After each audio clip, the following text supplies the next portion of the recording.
പ്രിയപ്പെട്ടവരെ,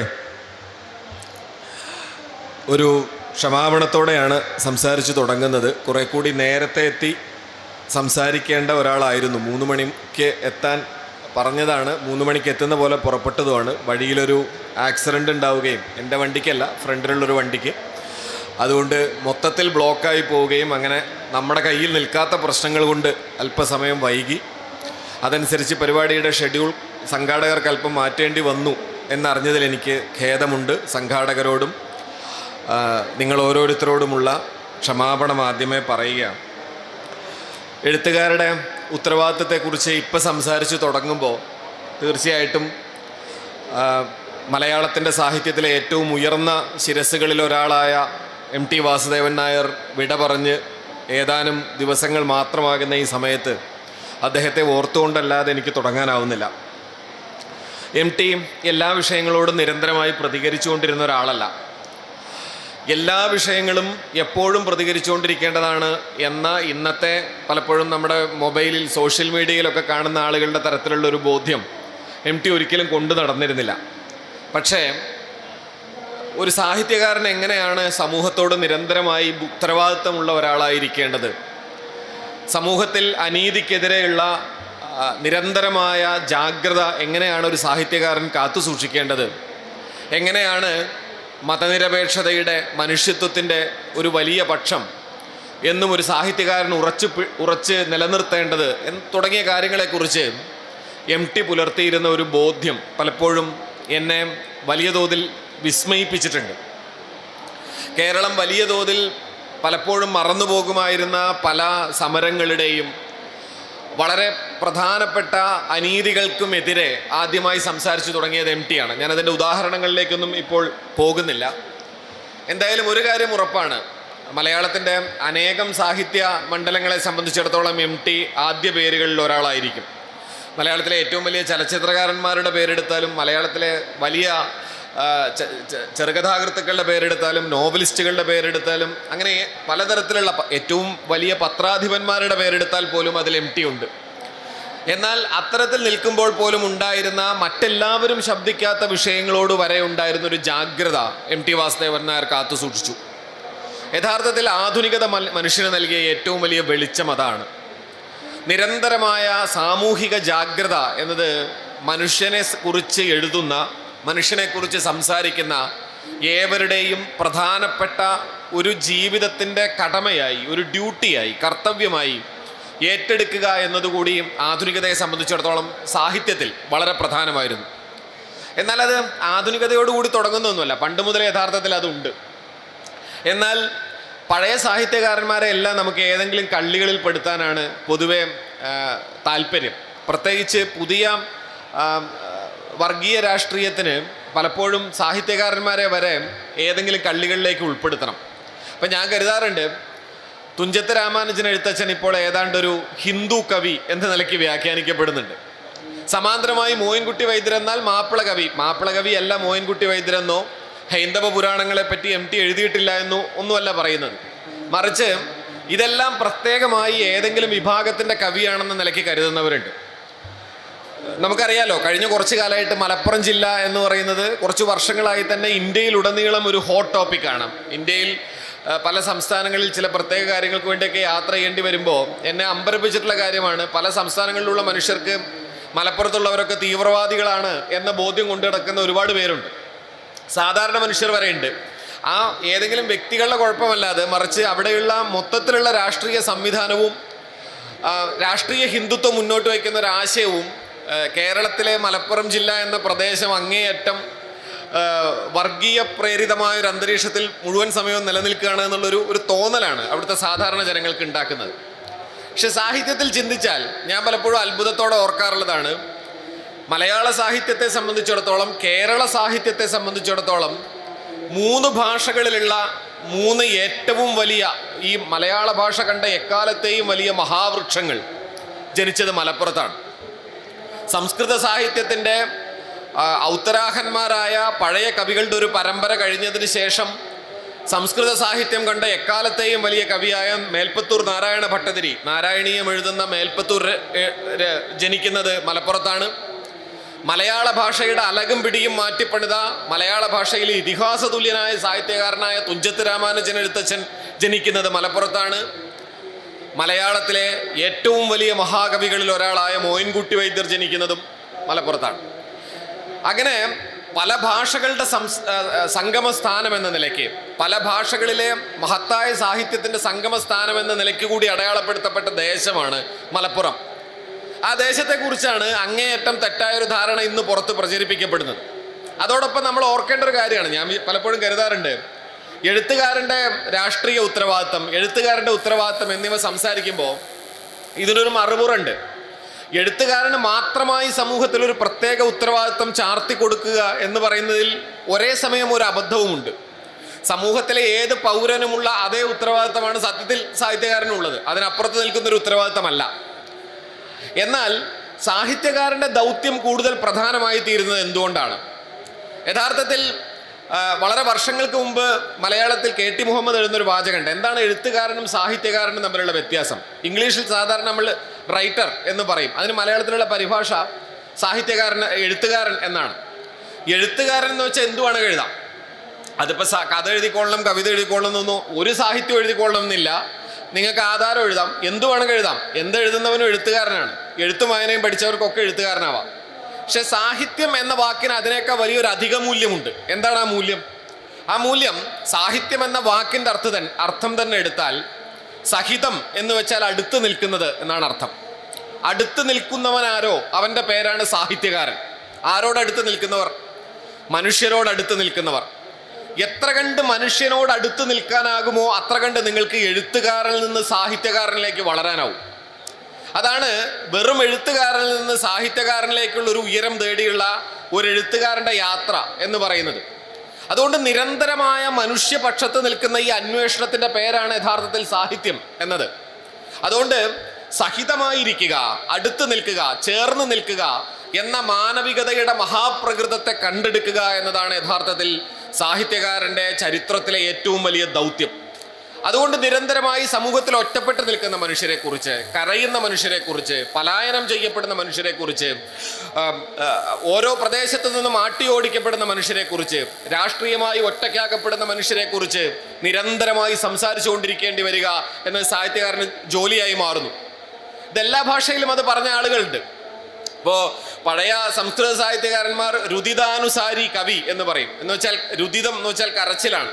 കരച്ചിലിന് പിറകെ പോകുന്നവരാണോ അവനാണ് കവി എന്നാണ് പഴയ കവിയെക്കുറിച്ചുള്ള വാചകം. മുഴുവൻ സന്തോഷങ്ങൾക്കുമൊപ്പം മാത്രം സഞ്ചരിക്കുന്നവനല്ല കവി. ഒരാൾ കരയുന്നുണ്ടെങ്കിൽ അയാളുടെ കരച്ചിലിന് പുറകെ പോകുന്നവൻ്റെ പേരാണ് കവി. അങ്ങനെയാണല്ലോ രാമായണത്തെക്കുറിച്ചൊക്കെ ഉള്ള കഥ. ഇണക്കുരുവികളിൽ ഒന്ന് മരിച്ചു വീണപ്പോൾ ഒരു കുരുവിയെക്കുറിച്ച് കവിത എഴുതുന്ന വാത്മീകി. അപ്പോൾ അത്തരത്തിൽ മനുഷ്യന്റെ കഠിനമായ ശോകങ്ങൾ, വ്യസനങ്ങൾ, സങ്കടങ്ങൾ, പീഡനങ്ങൾ, പലായനങ്ങൾ, അവയെക്കുറിച്ചുള്ള നിരന്തരമായ ഓർമ്മപ്പെടുത്തലുകളാണ് യഥാർത്ഥത്തിൽ ലോക സാഹിത്യത്തെ വിപുലപ്പെടുത്തിയിട്ടുള്ളത്. അപ്പോൾ ഞാൻ കഴിഞ്ഞ ഒരു 2 മാസങ്ങൾക്ക് മുമ്പ് ലോകത്തിലെ ഏറ്റവും പ്രധാനപ്പെട്ട സാഹിത്യ മാസികകളിലൊന്നായ, സാഹിത്യ ജേണലുകളിലൊന്നായ ഗൂർണിക്ക് കഴിഞ്ഞ 5 വർഷങ്ങൾക്കിടയ്ക്ക് ലോക സാഹിത്യത്തിലുണ്ടായ മികച്ച 100 കവിതകൾ കണ്ടെത്താൻ വേണ്ടിയിട്ടുള്ള വലിയൊരു സർവേ നടത്തുകയുണ്ടായി. ലോകത്തെ പല രാജ്യങ്ങളിലായിട്ട് കഴിഞ്ഞ 5 വർഷത്തിനിടയ്ക്ക് ലോക സാഹിത്യത്തിലുണ്ടായ മികച്ച 100 കവിതകളാണ് ലോകത്തെമ്പാടുമുള്ള രാജ്യങ്ങളിലെ കവികളെ പരിഗണിച്ചുകൊണ്ട്. പക്ഷെ അവസാനത്തെ റിസൾട്ട് വരുമ്പോൾ അതിലെ വിസ്മയകരമായ ഒരു കാര്യം, പലസ്തീനിൽ നിന്നുള്ള കവിതകളുടെ, അതിനകത്ത് ഉൾപ്പെട്ടിരിക്കുന്ന കവിതകളുടെ എണ്ണം 46ആണ്.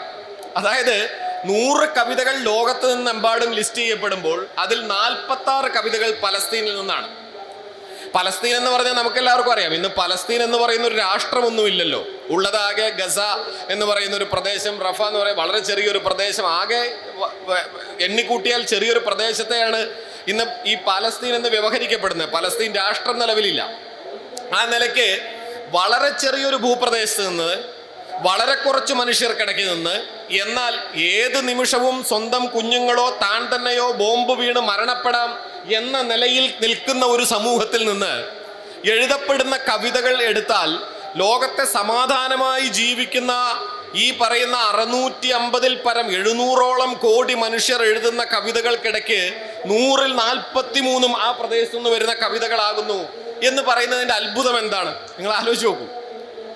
മൊത്തം കേരളത്തിന്റെ വലിപ്പമില്ല ഇന്നത്തെ പലസ്തീൻ, അത്ര പോലും ഇല്ല. ഇന്ത്യ വേണ്ട, കേരളത്തിന്റെ വലിപ്പം ഇല്ലല്ലോ.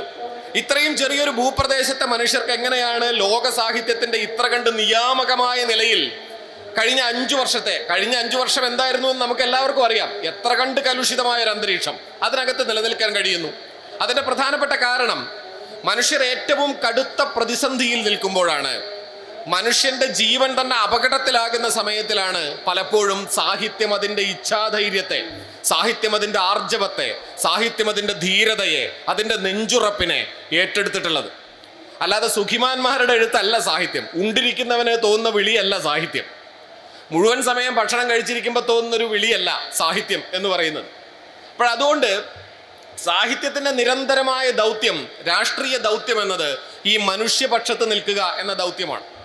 അതുകൊണ്ട് ഞാൻ കരുതാറുണ്ട്, എഴുത്തുകാരന്റെ ധീരത എന്നതിനെ വെല്ലുവിളിക്കപ്പെടുന്ന സമയത്ത് എഴുത്തുകാർക്ക് നേരെയുള്ള ആക്രമണമായിട്ടാണ് പലപ്പോഴും നമ്മൾ അതിനെ ചുരുക്കി കാണാറുള്ളത്. അത് ചെറിയ കാര്യമല്ല. നമുക്കറിയാം, ഇന്നത്തെ ഇന്ത്യൻ പശ്ചാത്തലത്തിൽ കഴിഞ്ഞ കുറെ വർഷങ്ങൾക്കിടയ്ക്ക് എഴുത്തുകാർക്കെതിരെ നടന്നുകൊണ്ടിരിക്കുന്നത് നിരന്തരമായ ഭരണകൂട ഭീകരതയാണ്. നമുക്കറിയാലോ, കൽബുർഗി, ദാബോൽക്കർ, പൻസാരെ, ഗൗരി ലങ്കേഷ്, നമുക്കറിയാം ഒരു നീണ്ട ലിസ്റ്റ് ഉണ്ട്, കൊലപാതകങ്ങളുടെ തന്നെ ലിസ്റ്റ്. രാഷ്ട്രീയ ഹിന്ദുത്വത്തിന്റെ എഴുതുന്നവരെ, ചിന്തിക്കുന്നവരെ, സംസാരിക്കുന്നവരെ നിശബ്ദമാക്കാനുള്ള ശ്രമങ്ങൾ നിരന്തരമായി തുടർന്നുകൊണ്ടിരിക്കുന്നുണ്ട്. എന്നാൽ ഇവയ്ക്കെല്ലാം ശേഷവും എന്തുകൊണ്ട് എഴുത്തുകാർ നിരന്തരമായി മാനവികതയെക്കുറിച്ച് സംസാരിക്കാൻ ബാധ്യതപ്പെട്ടവരായി തീരുന്നു എന്ന് ചോദിച്ചാൽ, മാനവികതയില്ലാതെ സാഹിത്യമില്ല എന്നതാണ് അതിൻ്റെ യാഥാർത്ഥ്യം. ഞാൻ പറഞ്ഞ 100 കവിതകളുടെ ലിസ്റ്റിൽ യുണൈറ്റഡ് സ്റ്റേറ്റ്സ് ഓഫ് അമേരിക്ക എന്ന് പറയുന്ന, അതൊരു രാജ്യമെന്ന് നമ്മൾ വ്യവഹരിക്കുമെങ്കിലും ഒരു ഭൂഖണ്ഡത്തിൻ്റെ വലിപ്പമുണ്ട്. ആ പ്രദേശത്ത് നിന്നുള്ള കവിതകൾ 2 എണ്ണമാണ് ഉൾപ്പെടുത്തപ്പെട്ടിരിക്കുന്നത്. നിങ്ങൾ ആലോചിച്ച് നോക്കൂ, ഇത്രയും വലിയ രാഷ്ട്രമായിട്ടും 2 കവിതകൾ, പലസ്തീനിൽ നിന്ന് 45ഓളം കവിതകൾ. അപ്പോൾ യഥാർത്ഥത്തിൽ സാഹിത്യം ചരിത്രപരമായി നോക്കിയാലും വർത്തമാനത്തിൽ നിന്ന് നോക്കിയാലും മാനവികതയോട് ചേർന്ന് നിൽക്കുമ്പോൾ മാത്രം സ്പന്ദിക്കുന്ന ഒരു ഹൃദയമാണ്. അതാണ് യഥാർത്ഥത്തിൽ മലയാളി തിരിച്ചറിയേണ്ട പ്രധാനപ്പെട്ട കാര്യമെന്നാണ് ഞാൻ കരുതുന്നത്. അതിനെ ആഴത്തിൽ, അതിൻ്റെ കേന്ദ്രത്തിൽ തിരിച്ചറിഞ്ഞ ഒരാളായിരുന്നു MT. ഇപ്പൊ MTയുടെ സാഹിത്യത്തിലെ സംഭാവനകളെ പറ്റിയൊന്നും ഞാനിവിടെ പറയേണ്ടതില്ല, നമുക്ക് എല്ലാവർക്കും അറിയാം. പക്ഷെ MT ചെയ്ത വലിയൊരു രാഷ്ട്രീയ ദൗത്യം നമ്മൾ ഓർക്കേണ്ടതുണ്ട്. ഏറ്റവും എളുപ്പം, ഏറ്റവും ശക്തമായി രാഷ്ട്രീയ ഹിന്ദുത്വം ഹൈജാക്ക് ചെയ്യാൻ കേരളത്തിൽ ആഗ്രഹിക്കുന്ന ഒരു സ്ഥലമായിരുന്നു തുഞ്ചൻ പറമ്പ്. കാരണം മലയാളിയായ ഭക്തരായ ഹിന്ദുക്കൾ മുഴുവൻ നിരന്തരം പാരായണം ചെയ്തുകൊണ്ടിരിക്കുന്ന രാമായണം എഴുതിയ കവിയുടെ സ്ഥലം എന്നത്, ആ കവിയെ പൂർണ്ണമായും ഹിന്ദുത്വ കവിയാക്കി നിലനിർത്തുക എന്നത് രാഷ്ട്രീയ ഹിന്ദുത്വത്തിന്റെ ഏറ്റവും പ്രധാനപ്പെട്ട അജണ്ടയായിരുന്നു. ഏതാണ്ട് 13ഓളം അവരുടെ സമ്മേളനങ്ങളിൽ അതിന്റെ റെസൊല്യൂഷൻസ് ഒക്കെ ഉണ്ട്. ഞാൻ അതിന്റെ ഡീറ്റെയിൽസിലേക്ക് പോകുന്നില്ല. അത്തരത്തിൽ രാഷ്ട്രീയ ഹിന്ദുത്വം ഹൈജാക്ക് ചെയ്യാൻ സാധ്യതയുണ്ടായിരുന്ന ഒരു സ്ഥലത്തെ മതനിരപേക്ഷമായ ഒരു സ്ഥലമാക്കി നിലനിർത്തിയതിന് പിന്നിൽ MTയുടെ സംഭാവന ചെറുതല്ല.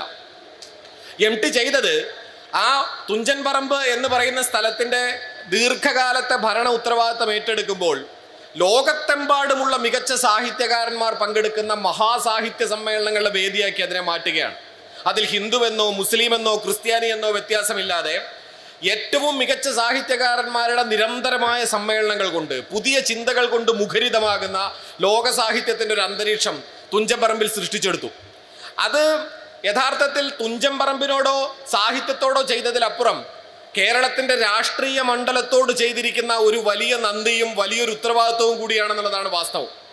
നമ്മൾ ഓർക്കേണ്ട ഒരു കാര്യമാണ്. മോയിൻകുട്ടി വൈദ്യരെ തിരിച്ച് ഞാനിപ്പോൾ കരുതാറുണ്ട്, പൊളിറ്റിക്കൽ ഇസ്ലാം പലപ്പോഴും നിരന്തരമായി ശ്രമിച്ചുകൊണ്ടിരിക്കുന്നു എന്ന് എനിക്ക് ഭീതിയുള്ള വിഷയങ്ങളിലൊന്നാണ്. ഞാൻ നിങ്ങളോട് തുറന്നു പറയുകയാണ്, നിരന്തരമായി ഇത്തരം കവികളെ ആവട്ടെ, സാഹിത്യകാരന്മാരെ ആവട്ടെ, മുസ്ലിമിന്റെ മാത്രം ഒരു കുത്തക എന്ന നിലയ്ക്ക് മാറ്റാനുള്ള ശ്രമം നടത്തിക്കൊണ്ടിരിക്കും. അതിലൊരു വലിയ പ്രശ്നമുണ്ട്. ഇപ്പൊ എന്നെ സംബന്ധിച്ചിടത്തോളം എല്ലാം സാഹിത്യകാരന്മാരാണ്. മാത്രമല്ല, ഞാൻ പുലിക്കോട്ടിൽ ഹൈദരാകട്ടെ, മോയിൻകുട്ടി വൈദ്യരാവട്ടെ, ഇവരെയൊക്കെ നിരന്തരമായി വായിക്കുകയും ഇവരുടെ സാഹിത്യത്തെ സ്നേഹിക്കുകയും ചെയ്യുന്ന ഒരാളാണ്.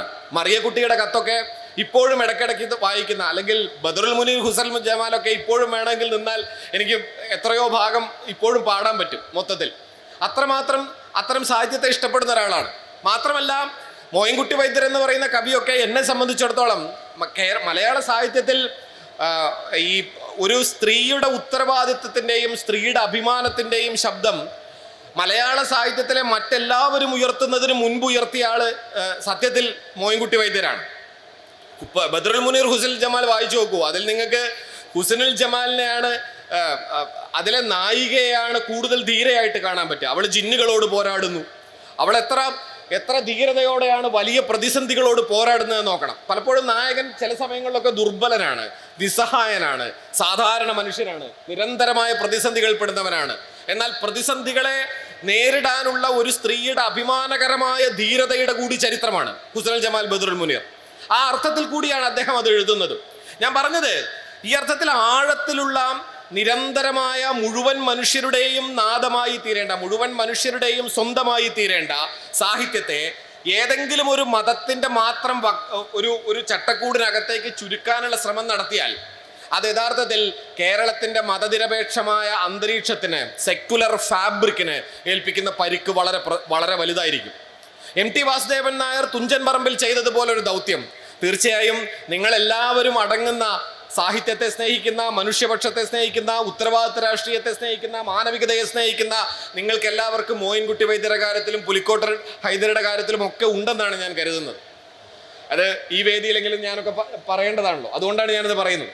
ആ അർത്ഥത്തിൽ നിരന്തരമായി നമ്മുടെ ചരിത്രത്തിലെ സാഹിത്യകാരന്മാർ ചെയ്തുകൊണ്ടിരുന്ന സാഹിതീയമായ ദൗത്യത്തെ പരിശോധിച്ചാൽ അതിൽ ഉത്തരവാദിത്തത്തിൻ്റെ, നിരന്തരമായി റെസ്പോൺസിബിൾ പൊളിറ്റിക്സ് എന്ന നിലയ്ക്ക് രാഷ്ട്രീയത്തെ കണ്ടതിൻ്റെ ഒരു തെളിച്ചം നമുക്ക് കാണാനാവും. ഇപ്പോൾ എന്താണ് മലയാള സാഹിത്യത്തിൽ സംഭവിച്ചുകൊണ്ടിരിക്കുന്നത് എന്നതിനെക്കുറിച്ചുള്ള എൻ്റെ വ്യക്തിപരമായ 1-2 നിരീക്ഷണങ്ങൾ കൂടി പറഞ്ഞുകൊണ്ട് ഞാൻ ഈ സംഭാഷണം അവസാനിപ്പിക്കാം. അതിലപ്പുറം ഇത് സമയമുണ്ടെന്ന് ഞാൻ കരുതുന്നില്ല. മെയിൻ പരിപാടി അവിടെ തുടങ്ങാൻ പോവുകയാണ് കുറച്ചു നേരത്തിനകം. അപ്പോൾ ഏറ്റവും പ്രധാനപ്പെട്ട ഒരു കാര്യം എന്താണെന്ന് വെച്ചാൽ, കേരളത്തിൻ്റെ സാമൂഹ്യ മണ്ഡലം വലിയ തോതിൽ തിളച്ചു മറിഞ്ഞിരുന്ന ഒരു കാലം കേരളത്തിലെ സാമൂഹിക വിപ്ലവങ്ങളുടെ ഒരു കാലമാണ്. കേരളത്തിലെ സാമൂഹ്യ വിപ്ലവങ്ങളുടെ 18-ാം നൂറ്റാണ്ടിലെയും 11-ാം നൂറ്റാണ്ടിൻ്റെ അവസാനത്തിൽ തുടങ്ങി 19-ാം നൂറ്റാണ്ടിലും 20-ാം നൂറ്റാണ്ടിൻ്റെ ഉത്തരാർദ്ധം വരെയും നീണ്ടു നിൽക്കുന്ന കേരളത്തിൽ നടന്ന വിവിധ സമുദായങ്ങളിലെ സാമൂഹിക വിപ്ലവങ്ങളാണ് കേരളത്തിലെ മനുഷ്യരാക്കി തീർക്കുന്നത്. അത് കേരളത്തിലെ വിവിധ ജാതികൾക്കിടയ്ക്ക് കിടന്ന മനുഷ്യർക്കാകട്ടെ, അത് ഓരോ ജാതികൾക്കകത്തും വലിയ സാമുദായികമായ വിപ്ലവങ്ങൾ ഉണ്ടായി. അത് അയ്യങ്കാളിയും KP കറുപ്പനും വള്ളോനും ശ്രീനാരായണ ഗുരുവും തൈക്കാട്ടയ്യാവും വൈകുണ്ഠസ്വാമിയും അങ്ങനെ അനേകം പേർ കിളച്ചു മറിച്ചിട്ട മണ്ണാണ് കേരളം എന്ന് പറയുന്നത്. അപ്പൊ ഈ പറയുന്ന വിവിധ സമുദായങ്ങൾക്കകത്ത് നടന്ന ആധുനികതയുടെ പ്രവേശങ്ങൾക്കനുസരിച്ച് സാഹിത്യത്തിന്റെ ഭാഷയ്ക്കും, സാഹിത്യത്തിന്റെ സാംസ്കാരിക തലത്തിനും, സാഹിത്യത്തിന്റെ രാഷ്ട്രീയ ഉത്തരവാദിത്വത്തിനും ഒക്കെ വലിയ പരിണാമങ്ങൾ ഉണ്ടായിട്ടുണ്ട്. ആ പരിണാമങ്ങൾ കൂടി ചേർന്നതാണ് യഥാർത്ഥത്തിൽ കേരളത്തിന്റെ സാമൂഹ്യ വിപ്ലവങ്ങളുടെ ചരിത്രം എന്ന് പറയുന്നത്. കേരളത്തിലെ സാമൂഹ്യ വിപ്ലവങ്ങളെ സമരങ്ങൾ മാത്രമല്ല, ആ സമരങ്ങളെ മുഴുവൻ വലിയ തോതിൽ അകത്തു നിന്ന് ഊർജം പകർന്ന സാഹിത്യത്തിന്റെ കൂടി വലിയ യാത്രയാണ്. അതിൻ്റെ ഈ ചരിത്രത്തിലേക്ക് ഞാൻ കടക്കുന്നില്ല, അതിനുള്ള സമയമില്ല. അപ്പോൾ ആ യാത്രയിൽ നിന്ന് നാം ക്രമേണയാണ് ഏത് മതത്തിലോ ഏത് ജാതിയിലോ നിൽക്കുമ്പോൾ പോലും നമ്മൾ പരസ്പരം ഐക്യപ്പെടുന്ന സാഹോദര്യത്തിൻ്റെ ഒരു വലിയ തലമുണ്ട് എന്ന് പൊതു മലയാളി കണ്ടെത്തുന്നത്. ഇപ്പോൾ ഇസ്ലാമിനെ സംബന്ധിച്ചിടത്തോളം സാഹോദര്യം വളരെ പ്രധാനപ്പെട്ട ഒരു മൂല്യമാണ്. എന്നാൽ നമുക്കറിയാം, ജാതി വ്യവസ്ഥക്കകത്ത്, ചാതുർവർണ്ണത്തിനകത്ത് നിലനിന്നിരുന്ന കേരളീയ സമൂഹത്തിന്റെ ചരിത്രം നോക്കിയാൽ അതിനകത്ത് സാഹോദര്യം എന്ന വാക്കേ ഉണ്ടായിരുന്നില്ല. ലോകസമസ്ത സുഖിനോ ഭവന്തു എന്നൊക്കെ ചില സംസ്കൃത വാചകങ്ങൾ വെറുതെ പറയും എന്നൊഴിച്ചാൽ ഇതൊക്കെ ചില സ്റ്റേറ്റ്മെന്റ്സ് മാത്രമാണ്. അതിനപ്പുറം പ്രായോഗികമായി ജീവിതം ജാതിക്കകത്ത് തളച്ചിട്ടപ്പെട്ടിരുന്ന 19-ാം നൂറ്റാണ്ടിന്റെ അവസാനം വരെയുള്ള 20-ാം നൂറ്റാണ്ടിന്റെ പകുതി വരെയുള്ള കാലത്തിൽ മനുഷ്യൻ എന്നത് ജാതി സ്വത്വങ്ങളായി നിൽക്കുകയായിരുന്നു കേരളത്തിന്റെ പൊതുസമൂഹത്തിൽ. അവിടെ നിന്ന് മാറ്റപ്പെടുന്ന അവിടെയാണ്. എന്നാൽ അതിനോടൊപ്പം ശ്രദ്ധിക്കേണ്ട ഒരു കാര്യമാണ്, മലബാർ സമരം വരെയുള്ള ഒരു ഘട്ടം നമ്മൾ ചിന്തിച്ചാൽ അതിനകത്ത് ഇസ്ലാം നിർവഹിച്ച ചരിത്രപരമായ ഒരു ദൗത്യത്തെ നാം കാണാതെ പോകരുത്. ഞാൻ പലപ്പോഴും പൊതുസമൂഹത്തോട് തന്നെ വേദികളിൽ പറയാറുള്ള ഒരു കാര്യമാണ്, ഇസ്ലാം ചെയ്തത് ഇസ്ലാമിന്റെ ഒരു സമൂഹത്തെ കേരളത്തിൽ സൃഷ്ടിച്ചെടുക്കുക മാത്രമല്ല, മറിച്ച് പൊതു മലയാളിക്കകത്ത് നിലനിൽക്കേണ്ട മൂല്യവ്യവസ്ഥയെക്കുറിച്ചുള്ള ചില ബോധ്യങ്ങൾ പകരുക കൂടിയാണ്.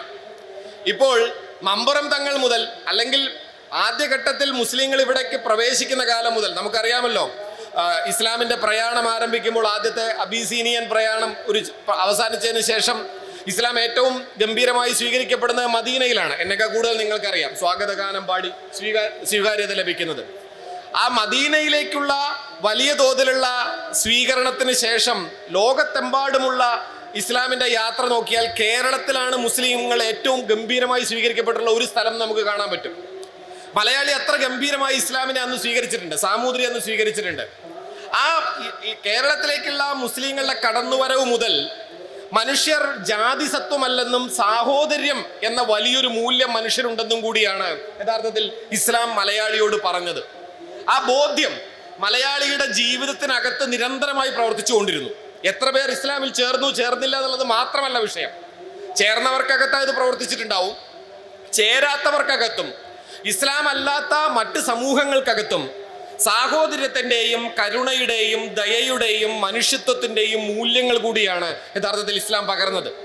എല്ലാ സമുദായങ്ങൾക്കകത്തുനിന്നും അതുണ്ടായിട്ടുണ്ട്, ഞാനില്ലെന്നല്ല പറയുന്നത്. എന്നാൽ ഈ പറയുന്ന ഒരു വലിയ മഹാപാരമ്പര്യത്തിന്റെ തുടർച്ച ആധുനികതയ്ക്ക് ശേഷം സൃഷ്ടിക്കപ്പെട്ടോ എന്നൊരു ചോദ്യമുണ്ട്.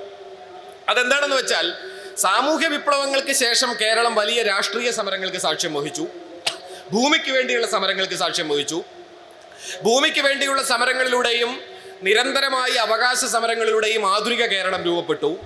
ആധുനിക കേരളത്തിൽ വലതുപക്ഷം ഇടതുപക്ഷം എന്നിങ്ങനെ പല പക്ഷങ്ങളായി രാഷ്ട്രീയങ്ങൾ നിലവിൽ വന്നു. ഈ രാഷ്ട്രീയങ്ങൾക്കകത്തെല്ലാം വിവിധ രാഷ്ട്രീയ കക്ഷികളോട് ചേർന്ന് നിൽക്കുന്ന സാഹിത്യകാരന്മാരും രൂപപ്പെട്ടു. അപ്പോൾ സാഹിത്യകാരന്മാരുടെ കടമ നിങ്ങളുടെ രാഷ്ട്രീയ പാർട്ടിയോട് ഉത്തരവാദിത്തമുള്ളവരായി തീരുക എന്നതായി മാറി. ഇതിന്റെ വലിയൊരു ദുര്യോഗം യഥാർത്ഥത്തിൽ കേരളത്തിൽ സംഭവിച്ചിട്ടുണ്ട്. വർഷങ്ങൾക്ക് മുമ്പ് എം.എൻ. വിജയൻ മാഷ് പറയും, അയത്നലബ്ധമായ ഇറച്ചി കഴിച്ച് മൃഗശാലകളിൽ കിടക്കുന്ന സിംഹങ്ങളെ പോലെയാണ് കേരളത്തിലെ സാഹിത്യകാരന്മാർ എന്ന്. ആരെങ്കിലും മൃഗശാലയിലുള്ള ആളുകൾ ഇട്ടുകൊടുക്കുന്ന ഇറച്ചി മാത്രം അയത്നലഭ്യമായ എന്ന് വെച്ചാൽ പ്രയത്നിച്ചിട്ടല്ലാതെ കിട്ടുന്ന ഇറച്ചി കഴിച്ചിട്ട് കിടക്കുന്ന ഈ സിംഹങ്ങളുണ്ടല്ലോ, വലിയ സിംഹങ്ങളൊക്കെയാണ്, പക്ഷേ മൃഗശാലയിൽ കിടക്കുന്ന സിംഹമാണ്. ആ നിലയിലാണ് സാഹിത്യകാരന്മാരുടെ ചരിത്രം ഉണ്ടായത്. ആ ഒരു മാറ്റം ഇന്നത്തെ സാഹിത്യത്തെ വലിയ തോതിൽ മലീമസമാക്കുന്നുണ്ടെന്നാണ് എൻ്റെ അഭിപ്രായം. കഴിഞ്ഞ ദിവസം നമ്മെ വിട്ടുപിരിഞ്ഞ MT നമ്മെ ഓർമ്മിപ്പിക്കുന്നതും അതാണ്.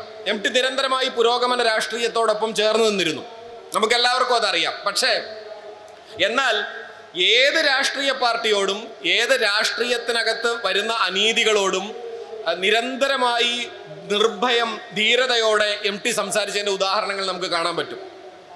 മുത്തങ്ങ വെടിവെപ്പ് ഉണ്ടായപ്പോൾ ആദ്യം സംസാരിക്കുന്ന ഒരാൾ MT ആയിരുന്നു. MT ആണ് ഞാൻ അവിടെ ആ സമരപ്പന്തലിൽ പോയിരിക്കുമെന്ന് ആദ്യം പറയുന്നത്. കോഴിക്കോട് ടൗൺ ഹാൾ പൊളിച്ചു പണിയാനുള്ള തീരുമാനമുണ്ടായ സമയത്ത് MT ആണ് ആദ്യമായി പറയുന്നത്. ഞാൻ ഓർക്കുന്നുണ്ട്, MT എന്ന് പറയുന്നുണ്ട്, അങ്ങനെ ആ ടൗൺ ഹാൾ പൊളിച്ചു കളയാനാണ് നിങ്ങൾ ഉദ്ദേശിക്കുന്നതെങ്കിൽ ഞാൻ അതിനു മുന്നിൽ കുത്തിയിരുന്ന് സമരം ചെയ്യും എന്ന് പറഞ്ഞു. MT പോയി കുത്തിയിരുപ്പ് സമരമൊക്കെ നടത്തിക്കഴിഞ്ഞാൽ എന്തായിരിക്കും മൊത്തത്തിൽ ഉണ്ടാകാൻ പോകുന്ന സിറ്റുവേഷൻ അറിയാവുന്നത് കൊണ്ട് ആ തീരുമാനം തന്നെ ഇല്ലാതാക്കപ്പെട്ടു. മന്ത്രിസഭാ തീരുമാനം തന്നെ ക്രമേണ ഇല്ലാതാക്കപ്പെട്ടു. അതുകൊണ്ടാണ് ഇന്ന് കോഴിക്കോട് ടൗൺ ഹാൾ അവിടെ നിൽക്കുന്നത്. അപ്പൊ ഞാൻ പറഞ്ഞത്, അത്തരത്തിൽ സാഹിത്യകാരന് മാനവികതയുടെ ഒരു മഹാദൗത്യമുണ്ട്, മാനവികതയുടെ പക്ഷത്ത് നിൽക്കുക എന്ന ദൗത്യമുണ്ട്, അതിൻ്റെ നിർഭയത്വത്തിൻ്റെ ദൗത്യമുണ്ട്. ഈ ദൗത്യം ഏറ്റെടുക്കുന്നില്ലെങ്കിൽ സാഹിത്യകാരൻ്റെ എഴുത്ത് അയാൾക്കും സാഹിത്യത്തിനും ഗുണം ചെയ്യും എന്നല്ലാതെ മനുഷ്യർക്ക് ഗുണം ചെയ്യുമെന്ന് ഞാൻ കരുതുന്നില്ല. മനുഷ്യർക്ക് ഗുണം ചെയ്യാത്ത സാഹിത്യം എന്തിനാണ് എന്ന ചോദ്യം അവശേഷിക്കുകയും ചെയ്യും. ഇപ്പൊ പൗരത്വ ഭേദഗതി സമരങ്ങൾ കേരളത്തിൽ നടന്നുകൊണ്ടിരുന്നപ്പോൾ ഞാനൊക്കെ കേരളത്തിലുടനീളം തൊണ്ട പൊട്ടി സംസാരിച്ചുകൊണ്ടിരുന്ന ഒരാളാണ് കിട്ടുന്ന വേദികളിലെല്ലാം. കേരളത്തിലെ മഹാസാഹിത്യകാരന്മാരുടെ മൗനം എന്നെ അമ്പരപ്പിച്ചിട്ടുണ്ട്. ഇവിടെയുള്ള മുഴുവൻ മനുഷ്യരുടെയും കയ്യിലുള്ള രേഖകൾ പരിശോധിച്ച് പൗരത്വം തീരുമാനിക്കാനുള്ള നിലയ്ക്കുള്ള ഒരു നിയമനിർമ്മാണത്തിലേക്ക് നമ്മുടെ രാഷ്ട്രം കടക്കുമ്പോൾ അതിനെതിരെ ഏറ്റവും ധീരതയോടെ സംസാരിക്കേണ്ട ഉത്തരവാദിത്തമുള്ളവരാണ് എഴുത്തുകാർ. നിങ്ങളപ്പോൾ ആലോചിച്ച് നോക്കിയാൽ മതി, കേരളത്തിലെ എത്ര എഴുത്തുകാർ ശക്തമായി അന്ന് വേദികളിൽ നിന്ന് ഞങ്ങൾ മനുഷ്യപക്ഷത്താണ്, നിങ്ങൾ ഏത് മതവുമാകട്ടെ, നിങ്ങൾ ഏത് ജാതിയുമാകട്ടെ, മതത്തിൻ്റെയും ജാതിയുടെയും പേരിൽ കെട്ടിപ്പടുക്കപ്പെട്ടതല്ല ഇന്ത്യ എന്ന രാഷ്ട്രം. ഇന്ത്യ എന്ന രാഷ്ട്രം ഒരു മതനിരപേക്ഷ ജനാധിപത്യ റിപ്പബ്ലിക്കാണ്. ഇതിനകത്ത് ഞങ്ങളുടെ പൗരത്വം പരിശോധിച്ചിട്ടേ നിങ്ങൾ ഇവിടെയുള്ള മുസ്ലിങ്ങളുടെ പൗരത്വത്തിൽ തൊടൂ എന്ന് പറയാൻ ധൈര്യപ്പെടുന്ന എത്ര സാഹിത്യകാരന്മാരുണ്ടായിരുന്നു. ആ ധൈര്യം, ആ ആർജവം കേരളത്തിലെ സാഹിത്യകാർ മടക്കിയെന്ന് എല്ലാവരിലും എന്ന് ഞാൻ പറയുന്നില്ല, ഉള്ളവരുണ്ട്. പക്ഷേ വലിയ തോതിൽ ചോർന്നു പോയിട്ടുണ്ട്. ഒരു വലിയ ഭീതി നമ്മെ പിടിമുറുക്കുന്നുണ്ട്.